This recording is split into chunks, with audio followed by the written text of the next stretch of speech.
कहानी भाग 1।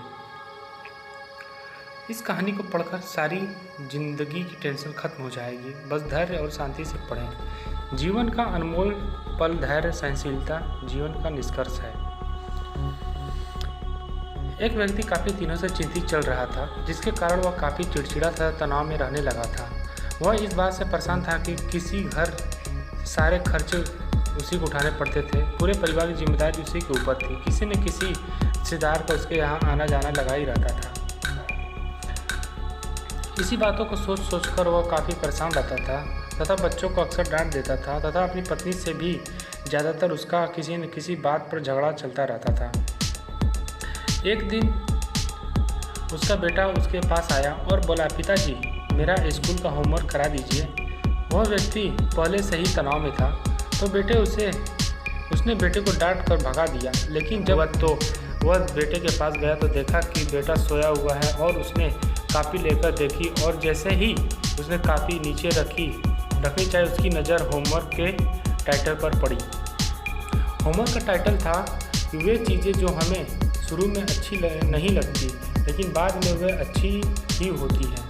इस टाइटल पर बच्चे को एक पैराग्राफ लिखना था जो कि उसने लिख लिया था। उत्सुकतावश उसने बच्चे का लिखा हुआ पढ़ना शुरू किया। बच्चे ने लिखा था कि मैं आपने फाइल एग्ज़ाम को बहुत धन्यवाद देता हूँ, क्योंकि शुरू में तो ये बिल्कुल अच्छे नहीं लगते लेकिन उसके बाद स्कूल की छुट्टियाँ पड़ जाती। मैं खराब स्वाद वाली कड़वी दवाइयों को बहुत धन्यवाद देता हूँ, क्योंकि शुरू में तो ये कड़वी लगती हैं लेकिन ये मुझे बीमारी से ठीक कर देती हैं। मैं सुबह सुबह जागने वाली उस अलार्म घड़ी को बहुत धन्यवाद देता हूँ जो मुझे हर सुबह बताती है कि मैं जीवित हूँ। मैं ईश्वर को भी बहुत धन्यवाद देता हूँ जिसने मुझे इतने अच्छे पिता दिए, क्योंकि उनकी डांट मुझे शुरू से तो बहुत बुरी लगती है लेकिन वो मेरे लिए खिलौने लाते हैं, मुझे घुमाते ले जाते हैं और मेरे पास पिता हैं, क्योंकि मेरे दोस्त सोहन के पिता ही नहीं हैं। बच्चों का होमवर्क पढ़ने के बाद वह व्यक्ति जैसे अचानक नींद से जाग गया हो। उसकी सोच बदल सी गई। बच्चे की लिखी बातें उसके दिमाग में बार बार घूमती रही, खासकर वह लास्ट लाइन उसकी नींद उड़ा दी। फिर वह व्यक्ति थोड़ा शांत होकर बैठा और उसने अपनी परेशानियों के बारे में सोचना शुरू किया। मुझे घर के सारे खर्चे उठाने पड़ते हैं। इसका मतलब है कि मेरे पास घर है और ईश्वर की कृपा से मैं उन लोगों से बेहतर स्थिति में हूँ जिनके पास घर नहीं। मुझे पूरे परिवार की जिम्मेदारी उठानी पड़ती है, जिसका मतलब है कि मेरा परिवार है, बीवी बच्चे हैं और ईश्वर की कृपा है कि मैं उन लोगों से ज़्यादा खुशनसीब हूँ जिनके पास परिवार नहीं है और वो दुनिया में बिल्कुल अकेले हैं। मेरे यहाँ कोई न कोई मित्र या रिश्तेदार आता रहता है।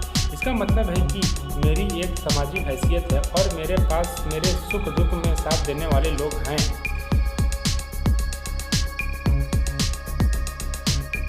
हे भगवान, तेरा बहुत बहुत शुक्रिया, मुझे माफ़ करना, मैं तेरी कृपा को पहचान नहीं पाया। इसके बाद उसकी सोच एकदम से बदल गई। वह एकदम से बदल सा गया था। वह भाग कर अपने बेटे के पास गया और अपने बेटे को तथा ईश्वर को धन्यवाद देने लगा। हमारे सामने जो भी हम जब तक उनको नकारात्मक नज़रिए से देखते रहेंगे तब तक हम परेशानियों से घिरे रहेंगे। लेकिन जैसे ही हम उन्हीं चीज़ों को, उन्हीं परिस्थितियों को सकारात्मक नज़रिए से देखेंगे, हमारी सोच एकदम से बदल जाएगी। हमारी सारी चिंताएं, सारी परेशानियां, सारे तनाव एकदम से ख़त्म हो जाएंगे और हमें मुश्किलों से निकलने के लिए नए नए रास्ते दिखाई देने लगेंगे।